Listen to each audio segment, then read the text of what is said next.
enfocada a virtualización de escritorios y aplicaciones.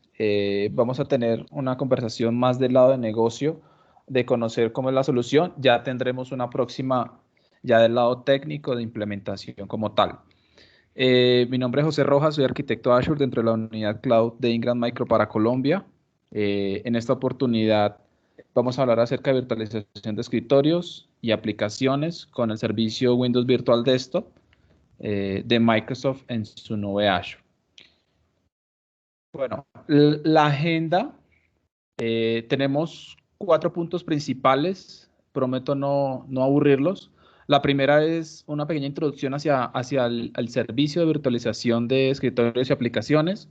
Segundo, cómo se implementa, cuál es el modelo de servicios y dejamos un espacio para preguntas que tengan al respecto. Ahora bien, si dentro del transcurso de la presentación tienen alguna, la podemos ir escribiendo o levantamos la mano y pues Adri, ahí tú me ayudas, por favor, para poder hacer una pausa en el camino, ¿de Claro acuerdo? que sí.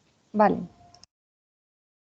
Podríamos empezar con una pregunta que estoy seguro que nos la hemos hecho en este tiempo y es ¿cómo nos estamos ajustando a esta nueva realidad, a esta nueva virtualidad?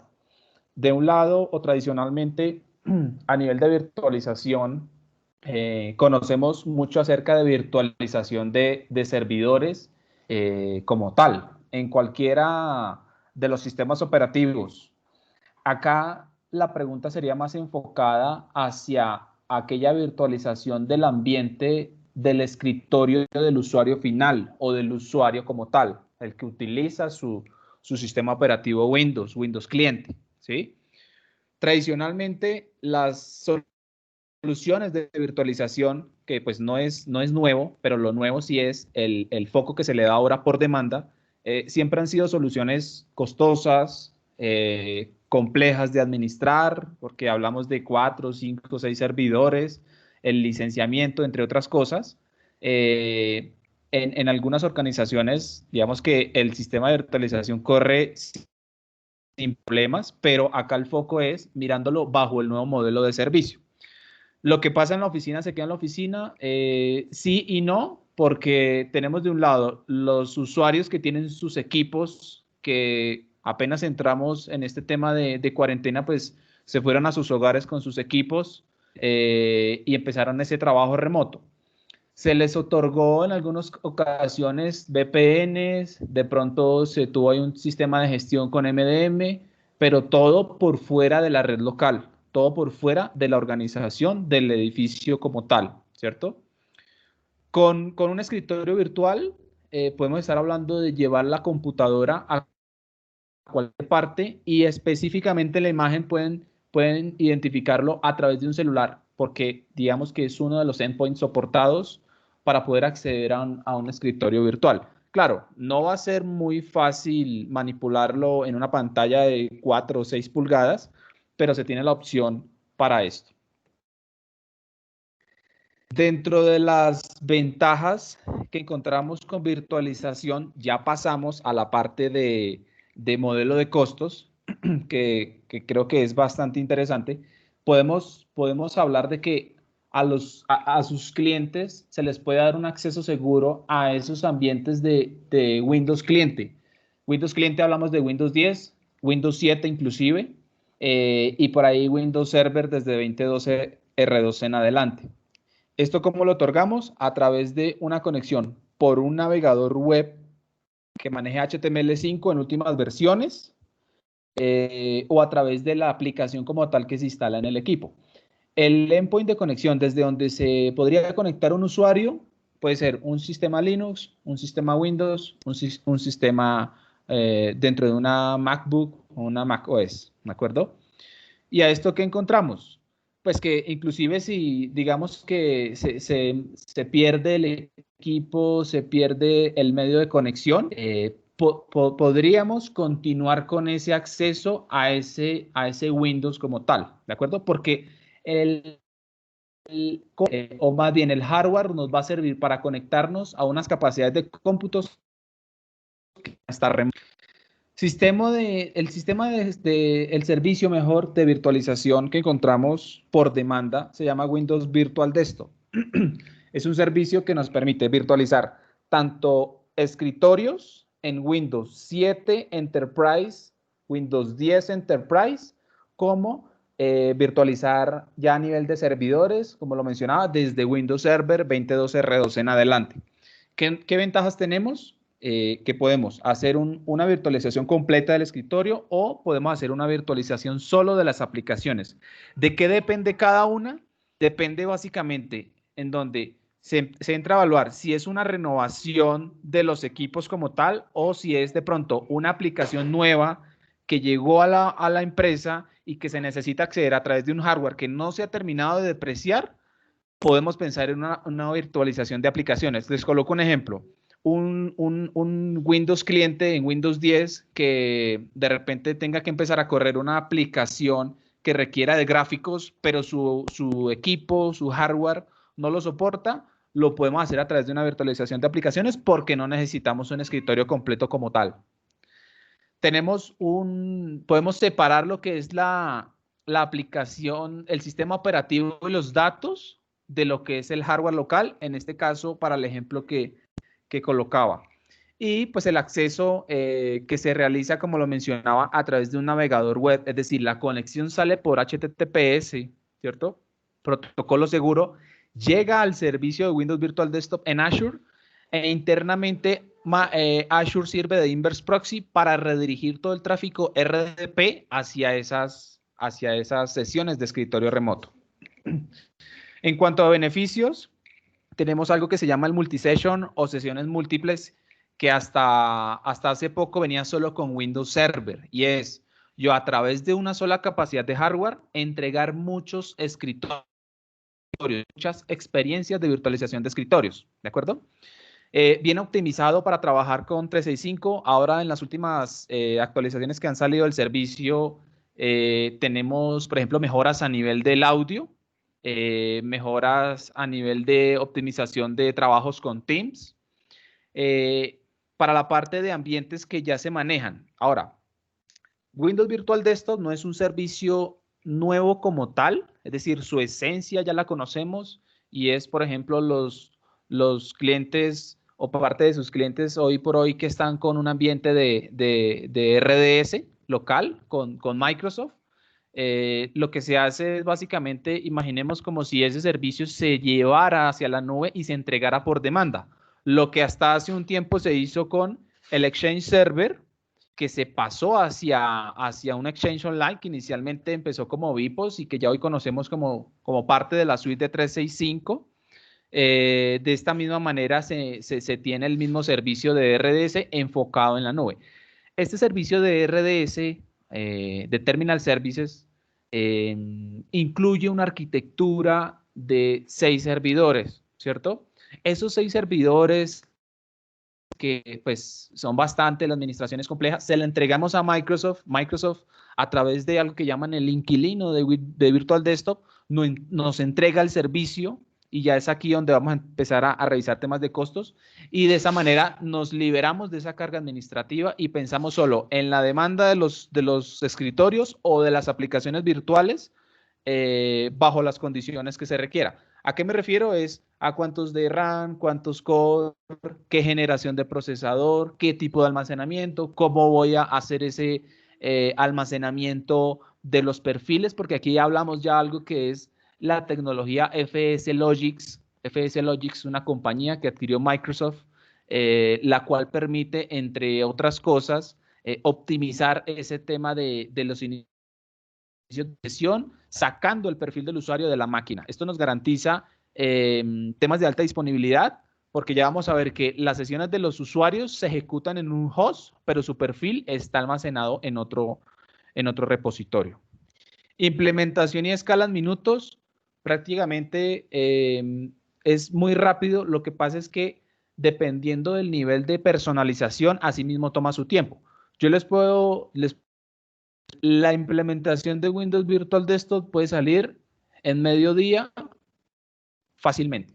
¿Por qué? Porque se puede partir de unas plantillas que ya están. Lo que sucede es que está el tema de la configuración de la VPN con la red local, está todo el tema de la integración con las políticas de dominio de Active Directory que se deban tener, está, por ejemplo, todo el tema ¿de qué? Em, de perfilamientos de las imágenes, porque hay que pensar es en construir esas imágenes como si lo hiciéramos a nivel local, cuando llega de pronto un parque de máquinas, de hardware que se adquirieron para renovación y luego tenemos que preparar una imagen para que se vayan con las aplicaciones que son, de acuerdo a los perfiles, no sé, entonces a un perfil VIP tiene estas aplicaciones, a un perfil básico tiene estas otras aplicaciones y de esta misma manera lo pensamos en Virtual Desktop. Entonces, de ese mediodía de implementación se nos puede tomar un poco más en esa personalización de las imágenes para su posterior despliegue.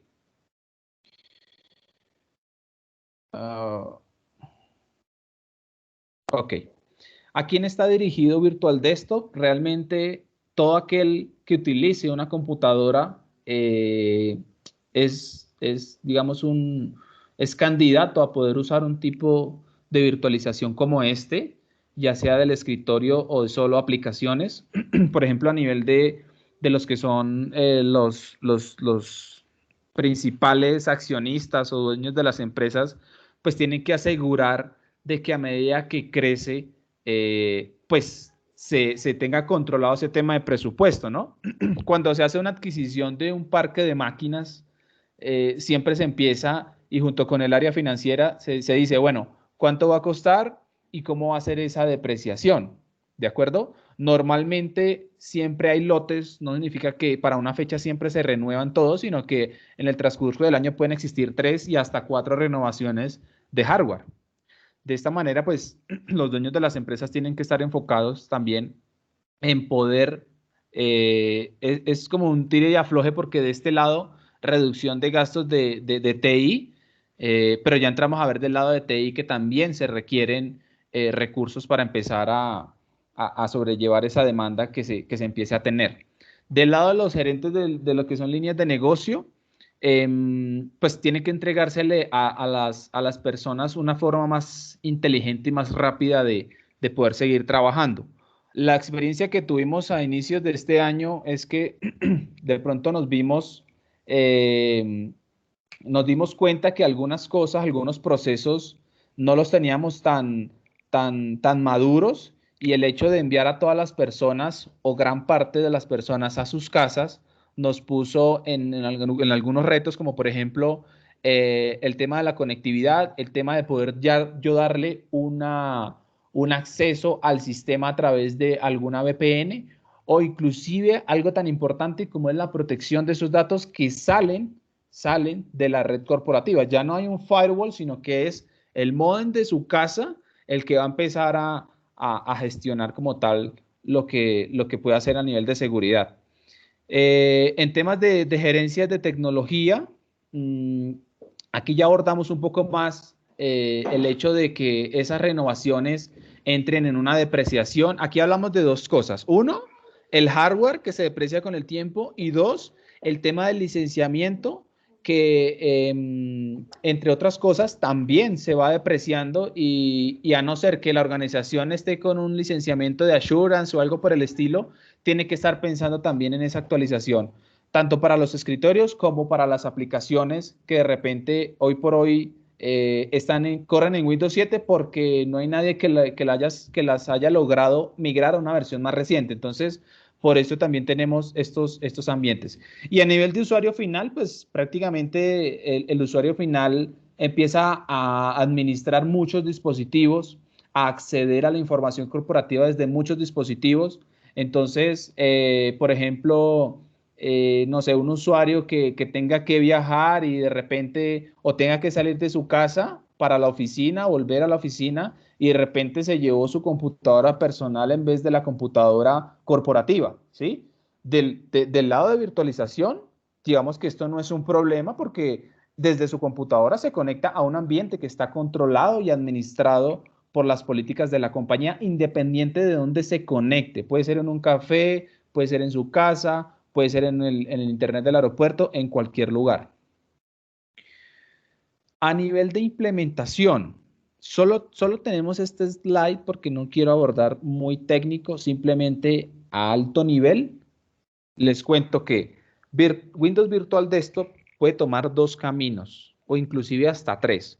Uno que es una solución, hablamos de una solución cloud, donde de pronto puedan identificar en sus clientes que no cuentan con un directorio activo, no cuentan con una infraestructura robusta, pero necesitan acceder a una virtualización de escritorios o aplicaciones por un tiempo determinado o inclusive como estrategia para reemplazar sus computadoras actuales que están próximas a renovar, ¿sí?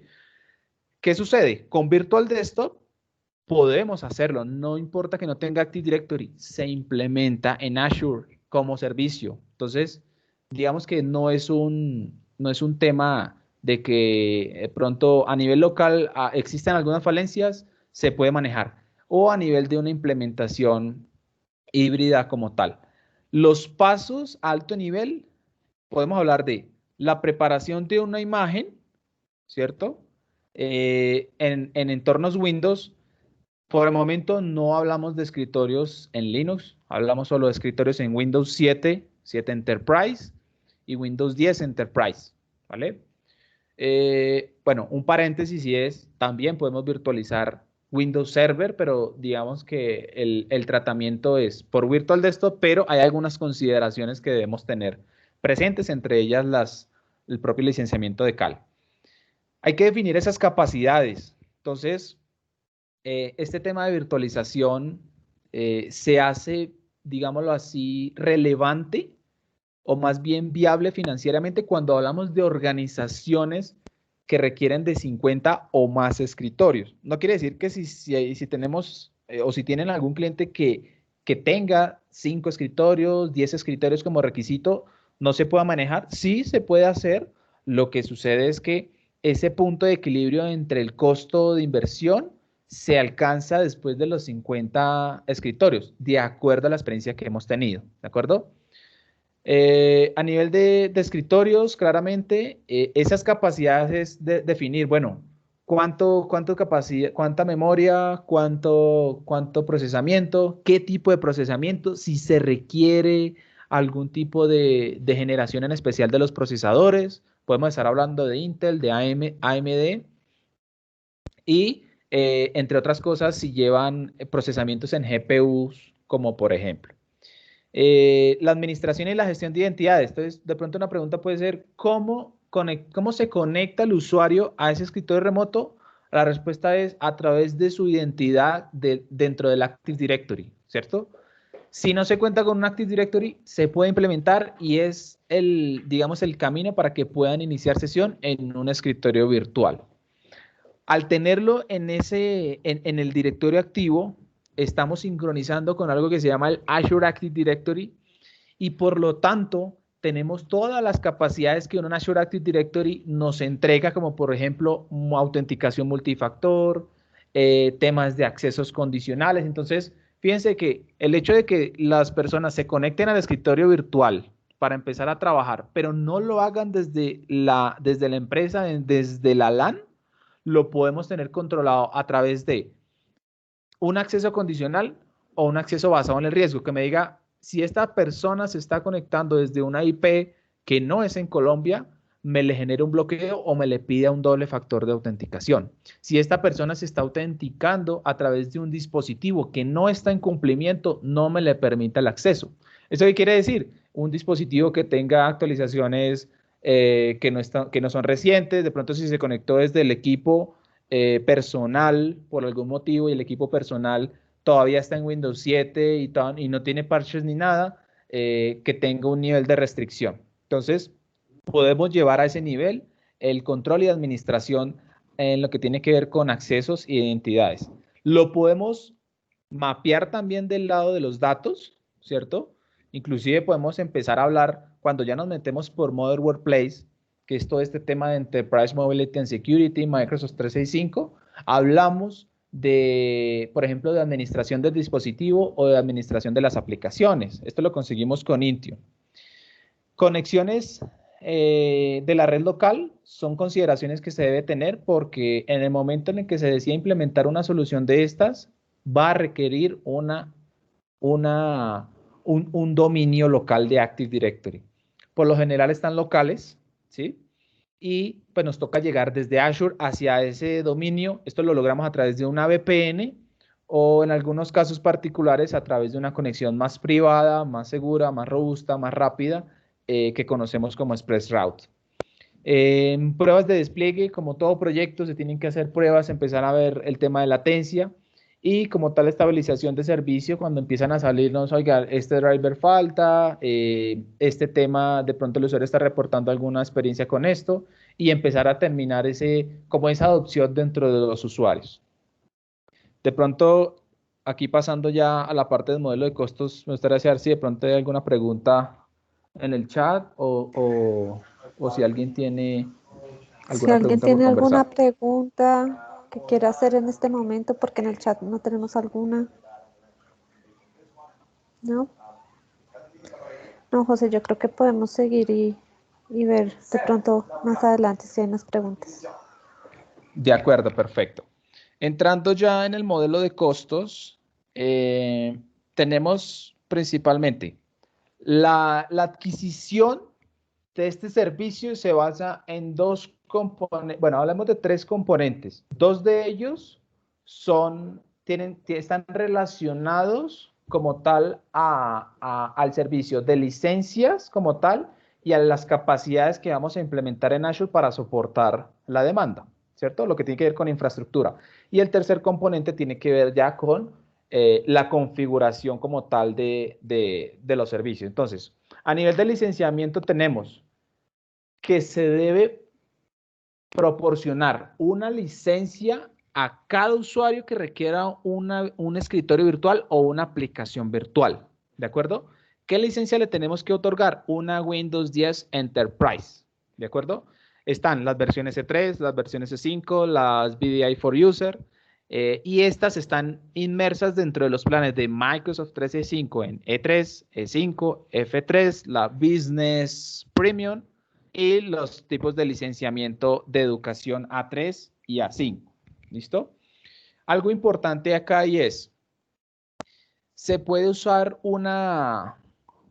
solo una licencia de Windows 10 Enterprise A3 en lugar de una VDA? Sí se puede. De hecho, lo que se dictamina a nivel de licenciamiento, es un tema más de compliance, es que el usuario cuando su dispositivo de conexión sea un Windows 10 Pro, te da la capacidad de conexión. Ahora, si pueden notar, ese Windows 10 está en edición Enterprise, ¿de acuerdo? Eso también aplica para, por ejemplo, si ya están trabajando en la organización con un escritorio virtual y el escritorio virtual está en Professional, al asignarle esta Enterprise, automáticamente le sube el SKU y le habilita las capacidades de Enterprise de este escritorio. Entonces, uno, la licencia y el derecho a uso de virtualización. Estos son costos, podríamos llamarlo fijos, porque ya podríamos de entrada conocer cuánto cuesta una Windows 10 Enterprise E5, por ejemplo, o cuánto cuesta una Microsoft 365 E5, y pues se multiplica por la cantidad de usuarios y se multiplica por los 12 meses y encontramos cuánto es la anualidad. Ahora, vienen los costos que son estimados. ¿Cuáles son? Las capacidades que se despliegan en Azure. Entonces, en Azure tenemos, por ejemplo, los servidores o el pool de máquinas que nos van a soportar las sesiones. Les coloco un ejemplo. Si se requiere una virtualización para 100 equipos, 100 escritorios virtuales o 100 aplicaciones, no vamos a desplegar 100 servidores para soportarlo. Capaz vamos a desplegar, no sé, 5 servidores nomás. ¿De qué depende la cantidad? Depende de el tipo de sesión que se esté dando, ¿cierto? Si es single session, si es única sesión, pues sí desplegamos los 100. Pero si es multisesión, se despliegan menos. Esto lo determina las capacidades del tipo de carga. Aquí ya nos pasamos a la calculadora para entender un poco a qué hace referencia este tipo de carga, en donde hablamos de tantos usuarios o n usuarios por core virtual. ¿Listo? Entonces, tenemos capacidad de cómputo, hablamos de máquinas virtuales, hablamos de los grupos de seguridad de red, hablamos de, por ejemplo, de lo que es el VPN Gateway para establecer la conexión de la VPN, y son como los servicios principales. Hay uno adicional y es ya cuando hablamos de tema de FS Logic, que es separar el perfil del usuario, y entonces ya ahí hablamos de una estrategia de almacenamiento, que la podemos encontrar ya sea en un almacenamiento normal, en un Azure File o en un Azure NetApp File. ¿De qué depende cada uno? Del nivel de complejidad y por supuesto a nivel de costos, cada uno tiene su estimado. Entonces, son como los servicios de Azure. ¿Por qué son estimados? Porque de repente el primer mes el cliente de ustedes requirió, o el primer cubo, mejor, requirió 50 usuarios, pero a medida que van aumentando su negocio, dice, bueno, en este Q2 ya las contrataciones aumentaron, los proyectos se cerraron para implementación y necesitamos otros 50. Entonces, fíjense que va escalando, va subiendo y así mismo se van desplegando más máquinas para soportar esas sesiones. De igual manera, en el caso contrario, si ya no se requieren escritorios virtuales, se empiezan a bajar esas capacidades para que se vaya ajustando a la demanda. Tradicionalmente, en un esquema de pronto de renting o de compra, pues sí, los computadores no es que se devuelvan, sino que se van y se quedan en bodega mientras se les vuelve a dar un uso, mientras que se van depreciando. Hay estrategias también para poder atender esa demanda. ¿Cómo así? Podemos hablar de un pool de, no sé, de 2.000 usuarios. Encontramos mucho en escenarios, por ejemplo, de educación, cuando hablamos de estudiantes. 2.000 usuarios, pero los 2.000 no se conectan a la vez. Son a través de las horas del día, por decir, de entre 6 de la mañana y 7 de la noche, se van conectando esos 2.000, pero recurrentes pueden llegar a existir, no sé, el 10%, el 20%. Entonces, aquí, ¿cuál es la estrategia? Si yo para soportar esa recurrencia del 20%, es decir, unos 400 usuarios, necesito 10 máquinas robustas, lo que yo voy a empezar a hacer es, de acuerdo a cómo se me empiecen a conectar, así mismo se van encendiendo, no sé, iniciamos con 3 máquinas nomás y luego se van encendiendo a medida que va solicitando. Y así mismo hacia abajo. Esto que nos permite tener un control y una reducción a nivel de costos por no tener infraestructura encendida siempre y cuando no se necesite. ¿De acuerdo? Y ya el tercer componente, si son valores, que dependen mucho del ambiente que se requiera implementar. Entonces aquí viene donde son los servicios de qué se va a configurar, cómo se va a configurar, cuántos perfiles. Aquí hablamos de los grupos de host pool que vamos a desplegar para entregarles esas sesiones a los usuarios, ¿vale? Voy a terminar aquí. De último, dejo el tema de la calculadora por si de pronto tendríamos algunas preguntas cuando lleguemos a este punto. En temas de bundles a nivel de seguridad, aquí mezclamos lo que es el servicio de virtualización con la parte de Modern Workplace y encontramos como, por ejemplo, el tema de administración de identidades y accesos José, para... ¿Sí? disculpa, te interrumpo. Hay una pregunta, tengo una manito levantada de Augusto. Gracias, ¿me escuchan? Sí, te escuchamos. Gracias, José. Muy buenas tardes. Y buenas tardes a todos los presentes. La pregunta que tengo es con respecto al tema que acabamos de observar. Digamos, para instituciones educativas, por ejemplo, que tienen ese flujo durante el día y que existe como un ponderado de simultaneidad de acceso, la idea de ir prendiendo las máquinas a medida que van incrementándose la demanda. La pregunta que tengo ahí es, estas máquinas que se van encendiendo, entiendo que deben estar, pues si bien apagadas, pero deben estar preconstruidas o pre-arquitectadas, por decirlo de alguna manera. Mi pregunta es si existe la opción de código como servicio que se vaya desplegando solo y a medida que se va incrementando la demanda de manera automática, o eso tiene que ser administrado por alguien, por una persona que vaya aprendiendo. No, gracias Augusto ahí por la consulta. desde que salió la última versión de Windows Virtual Desktop, porque van a encontrar algo que se llama el Windows Virtual Desktop Classic o la versión inicial que salió y que ahora después del 30 de abril salió en disponibilidad general. Tenemos que dentro de las mejoras que se han venido realizando, Microsoft libera esa capacidad de poder determinar un script que empiece a desplegar las máquinas automáticamente. Tengamos en cuenta algo y es, las máquinas nos van a prestar el cómputo, ¿sí? La imagen y el perfil del usuario, o mejor, el perfil del usuario va a hospedarse si usamos, por ejemplo, FS Logic en otra parte. Entonces, cuando el usuario se va a conectar, agarra su equipo, abre un navegador, inicia sesión. Internamente lo que viene es una solicitud al servicio de Windows Virtual Desktop, hace el inverse proxy, entra por RDP, busca su ID de user y pregunta por una capacidad de cómputo. ¿Qué garantiza el hecho de que pronto cuando se esté conectando el despliegue o ese aumento en capacidad sea a tiempo y no tengamos que esperar?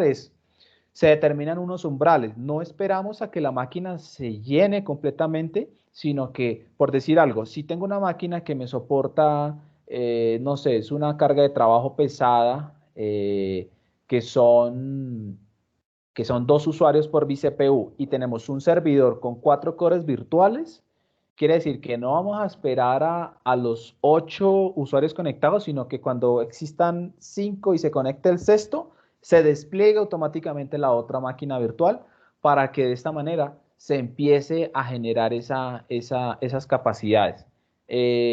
Resumiendo como tal a la pregunta, no importa, porque es que desde el inicio, no importa el hecho de que sea la misma máquina, sino que desde el inicio, cuando configuramos la imagen, ya tenemos la imagen, el usuario llega con su perfil y lo que tomamos de la máquina esa virtual que se desplegó adicional es la capacidad de cómputo. ¿De acuerdo? De acuerdo, José, muchísimas gracias.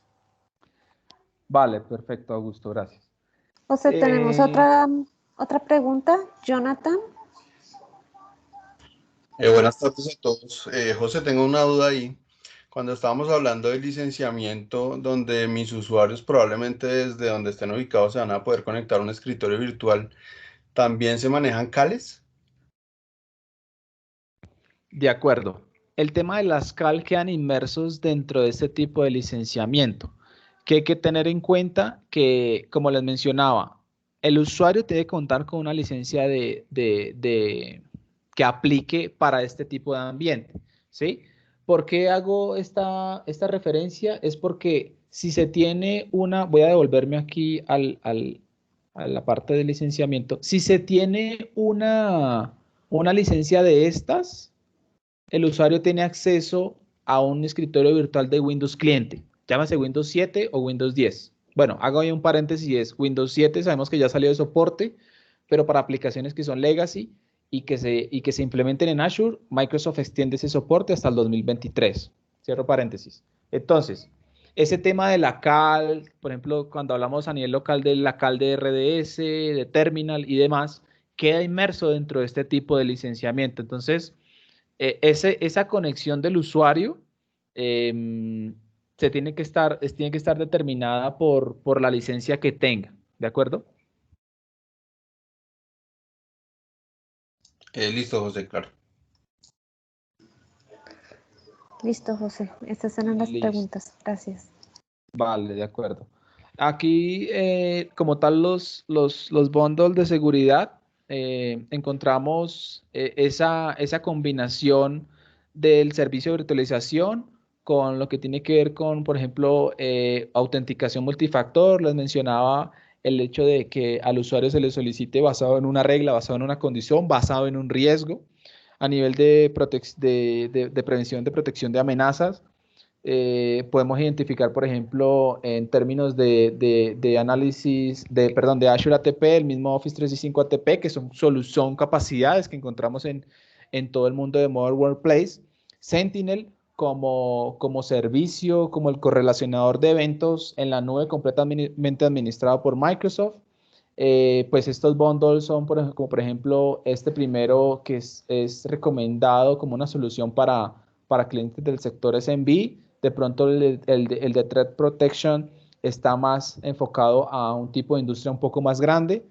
También podemos encontrar digamos, un bundle junto con Information Protection y el mismo Cloud Management para poder determinar, digamos, o más bien perfilar ese componente de seguridad. Porque no solo se trata de entregar el sistema de virtualización, sino que junto con ese sistema llevamos de la mano el tema de seguridad, porque es de las cosas que más preocupan en el momento en que le vamos a dar una virtualización y le vamos a dar la capacidad de moverse al usuario y conectarse desde cualquier punto. Ahí es donde hablamos de Enterprise Mobility and Security como suite para yo poder tener el control tanto de los datos como de los dispositivos. Y algo muy importante que no había mencionado y es la integración con ambientes como Citrix. Clientes de ustedes que ya estén en Citrix, que tengan una inversión realizada, esta solución permite integrarse con Windows Virtual Desktop para aumentar esas capacidades de cómputo. Es decir, si ya hoy por hoy tienen virtualización con Citrix, llámese de escritorios o de aplicaciones, Azure sirve como de capacidades extendidas para que se le permita seguir entregando capacidades. Toda la gestión, administración sigue siendo de Citrix, el ambiente pues no va a cambiar, pero Virtual Desktop nos ayuda en ese tipo de integración. Bueno, este espacio de preguntas, pues ya lo hemos venido tocando. Si de pronto alguien tiene alguna adicional, voy a pasarme a lo que es la calculadora pública y explicar un poco de ese tema, de ese segundo componente que tiene que ver con capacidades en Azure, ¿de acuerdo? Permítanme un segundo.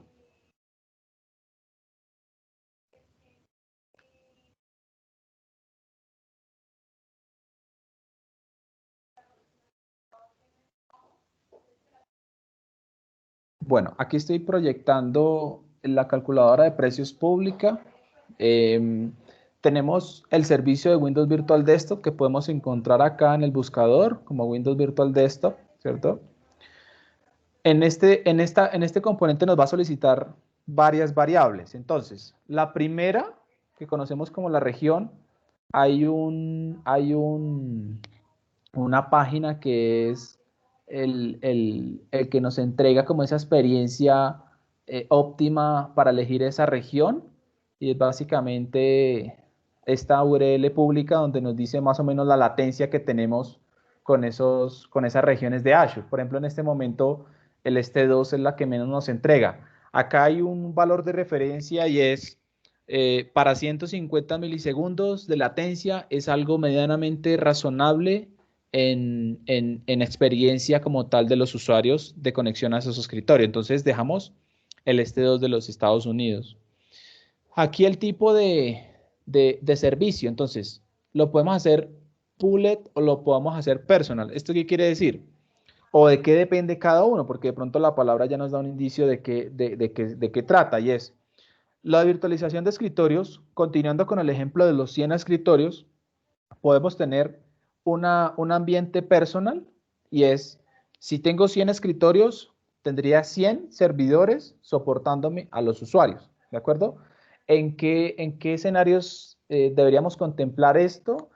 Básicamente en escenarios donde toque entregarle a los usuarios un control total sobre el sistema operativo, de pronto usuarios desarrolladores, de pronto usuarios VIP, e inclusive en escritorios que tengan una serie de aplicaciones que por su estructura requieran o toquen el regedit de la máquina.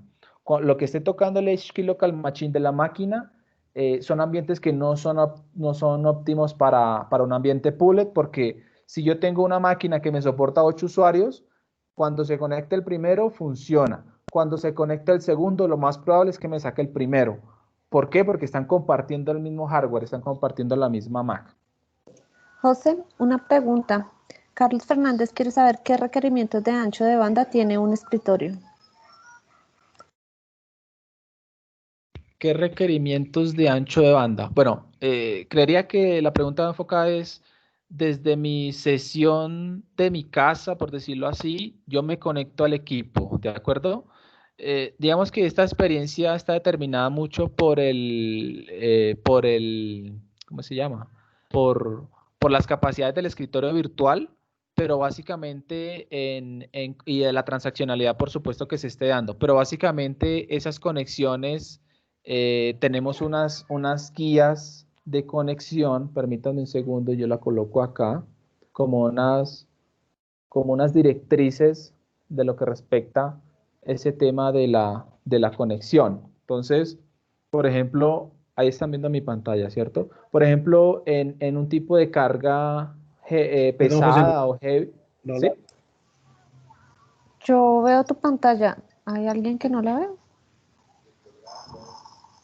perdón, yo O no la estoy viendo. ¿Alguien más que no la vea? Yo no la veo. A ver. yo la verdad la estoy viendo. ¿Estás en Applications? Sí, yo me veo la pantalla. Sí, creo que es problema de Augusto. Ahí, perdón. No, no hay problema.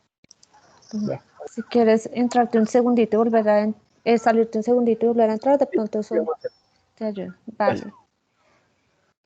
De acuerdo, entonces a nivel del tipo de carga, les mencionaba los 4 tipos de carga. Asimismo se recomienda un ancho de banda óptimo para esta conectividad, ¿de acuerdo? De pronto la pregunta aquí sería, bueno, ¿qué es una medio, qué es una heavy o qué es una de potencia? Básicamente, dependiendo del tipo de servicios que se estén prestando en el escritorio virtual, asimismo se determinan estas capacidades. Por lo general está entre medio, mediana y pesada. No quiere decir que sea siempre así, obviamente depende, por ejemplo, si son cargas que tengan procesamientos en GPUs y demás, pues ya estamos hablando, por decir algo, de una de potencia. Y estos son como los requerimientos a nivel de ancho de banda. Para una liviana, 1.5 megabits por segundo, una mediana 3, una heavy 5 y ya una de potencia entre 10 y 15 megas de canal, ¿de acuerdo?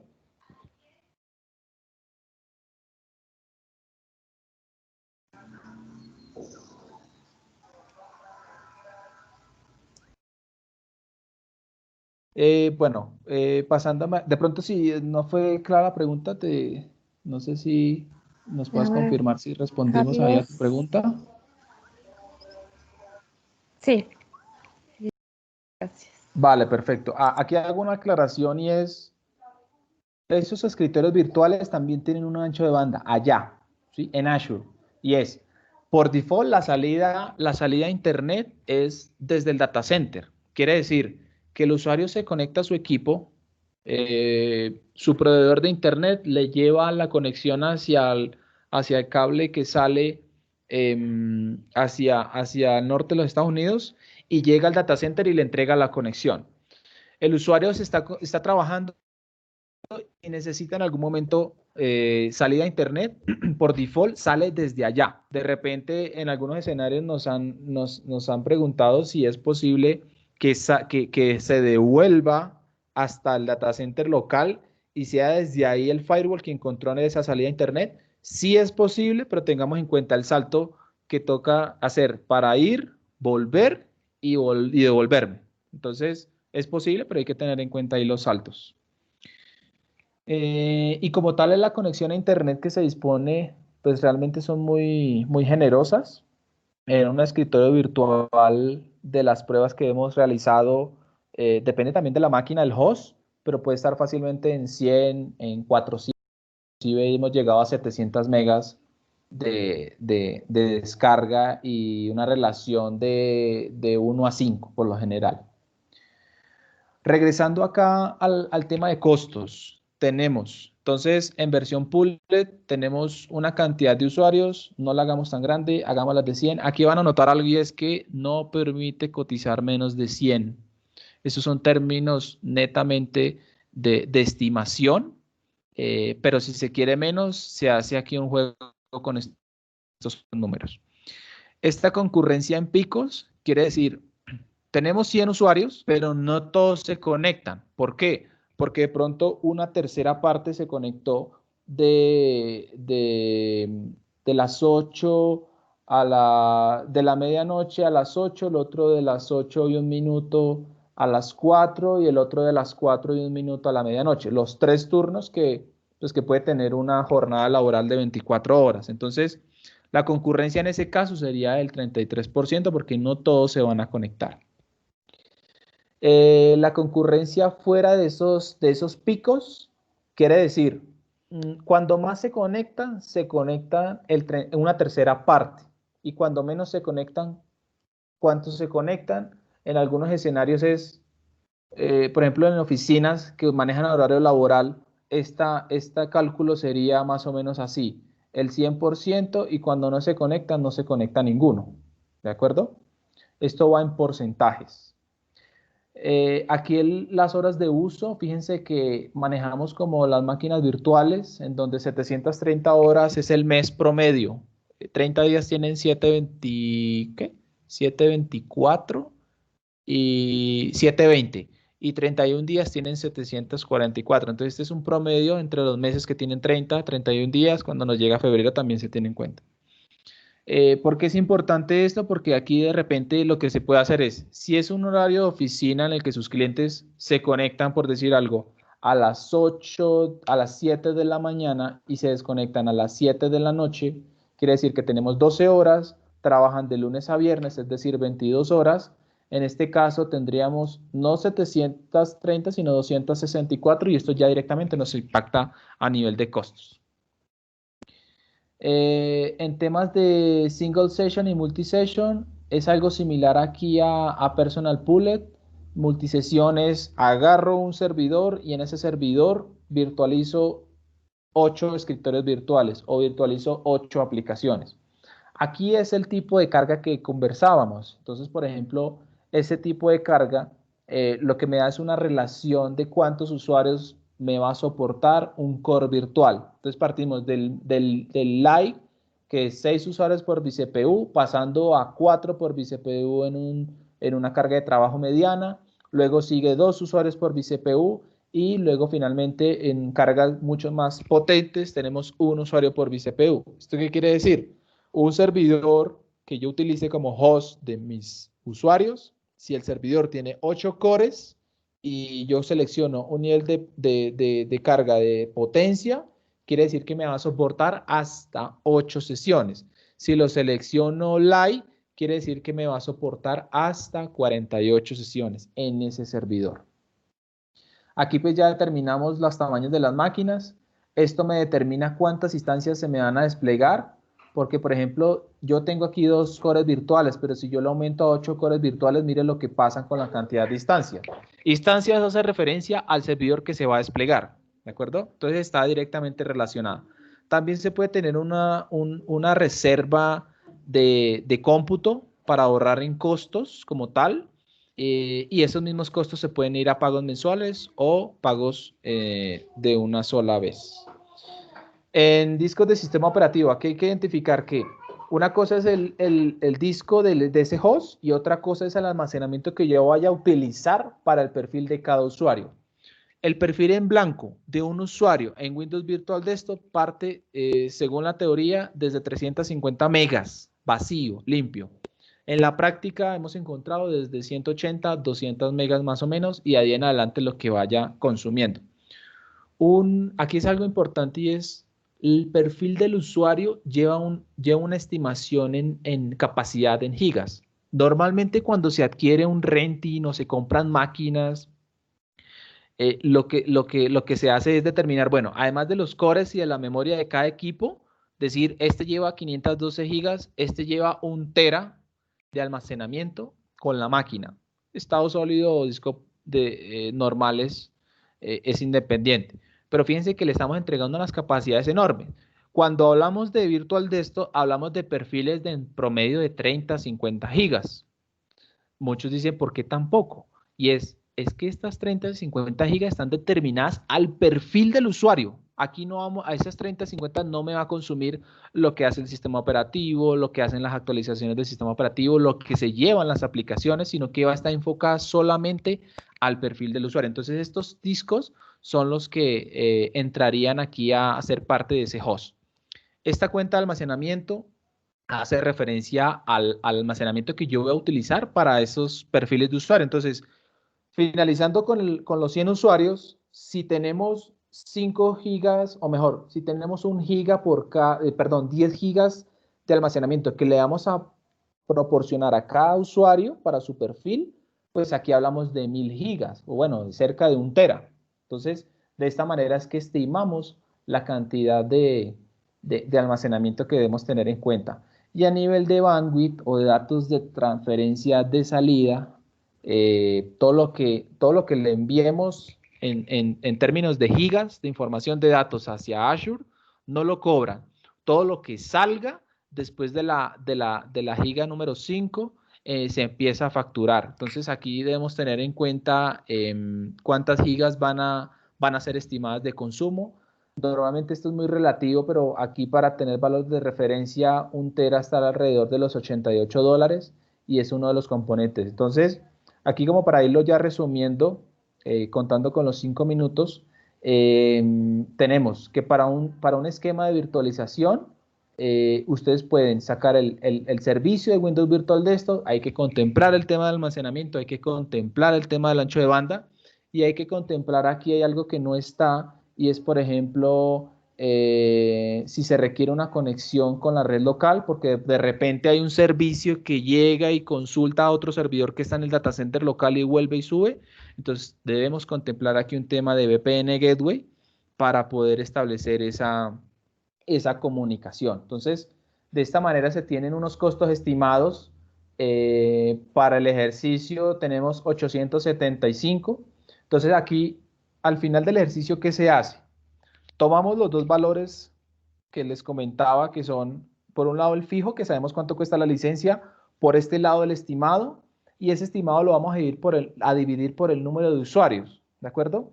Si acá tenemos, por decir algo, los 100 usuarios, entonces estaremos pensando que cada usuario va a costar del lado de Azure 8,75, ¿sí? $8.75 para Azure.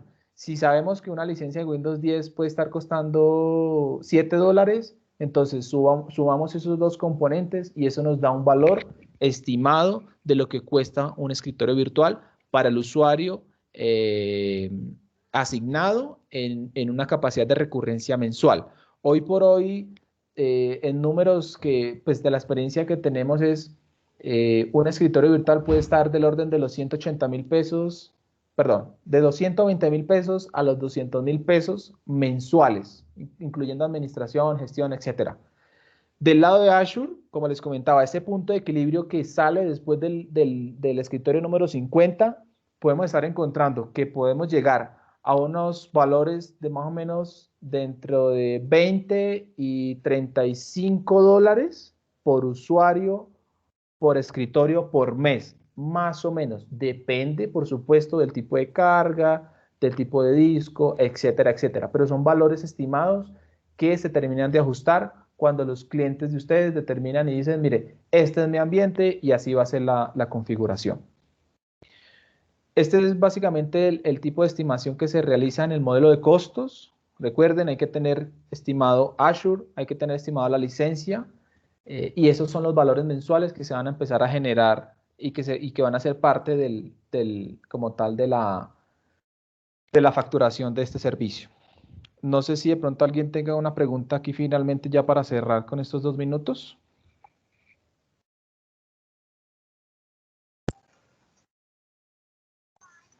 No, al parecer no, José. Si alguno tiene alguna pregunta, también puede usar el chat, alzar la manito o simplemente quitar el mute de sus micrófonos. Sí, de acuerdo. Aquí, pues, básicamente como la reunión está siendo grabada, puede ser solicitada por demanda y cualquier, digamos, duda o inquietud, de pronto alguna aclaración, Recuerden que vamos a tener una sesión técnica donde ya abordaremos un poco más de cómo es esa administración y demás. Pues pueden comunicarnos ahí al correo, a los números. Pues no siendo más, muchas gracias a todos por el tiempo, por el espacio. Segundo, José, sí hay una pregunta. Dice, ¿en esos costos ha estimado temas de seguridad? En temas de seguridad, no hablamos de firewall todavía en estos costos. Contamos con lo que es el firewall básico que entrega Azure a través de los grupos de recursos, de los grupos de seguridad de red o los Network Security Groups, donde nos permite tener un control a nivel de puertos y de URLs, tanto de entrada como de salida, ¿sí? Si necesitamos llevar un paso más allá y tener, por ejemplo, que las conexiones de los escritorios tengan un filtrado a nivel de contenido, de navegación, etcétera, ya deberíamos estar pensando en una capa de firewall que tiene un costo adicional al que vimos como tal en la calculadora. Y por otro lado, como lo conversábamos, el tema de seguridad del lado del usuario, es decir, del lado de las identidades, poder yo controlar dónde se conecta, cómo se conecta. De repente, si esa conexión al escritorio virtual se está generando por un navegador que sea anónimo, no sé, un navegador como Tor, me le impida la conexión y tenga que ejecutarse a través de otro navegador que no sea de este tipo. Pero en temas de seguridad están con los servicios básicos. Recordemos que los servicios que se prestan para Azure, específicamente para máquinas virtuales, cuentan con una capa de protección de DDoS en que se utiliza en los propios servicios de 365 de Microsoft como tal. Entonces, ya hay una capa base de seguridad, pero si se requiere completar, hay que incluirla en los costos.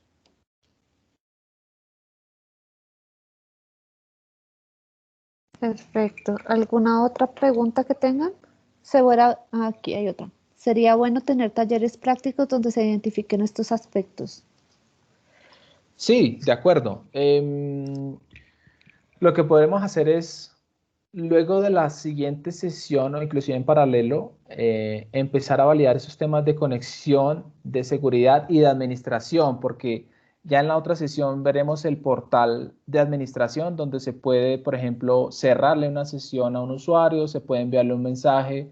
Recordemos que como es un servicio que está a nivel de políticas de dominio de un Active Directory, se puede gestionar para que los usuarios no cambien fondo de pantalla, para que los usuarios también tengan el tema de la caducidad de contraseña, su política de cambio, para que, por ejemplo, no puedan sacar información desde copiar y pegar del navegador y pasarlo a su computador host o de endpoint.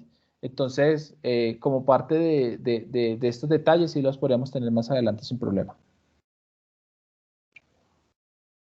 Perfecto. ¿Alguna otra pregunta que tengan? Bueno, siendo así, José, ¿te parece si pones tus datos en el chat para que todos los tengan, porfa? Les agradecemos a todos el tiempo y a José también por la presentación. Creo que fue un webinar muy activo y les agradecemos a todos. Les vamos a enviar vía email la información de este chat, de este webinar, con la información de José y con este recording para que todos puedan volver a tener este contenido on demand. ¿Listo? Muchas gracias a todos. Gracias, Adri. Muchas gracias, Gracias a Dios, todos. amable. Que estén muy Gracias. bien. Que estén muy bien.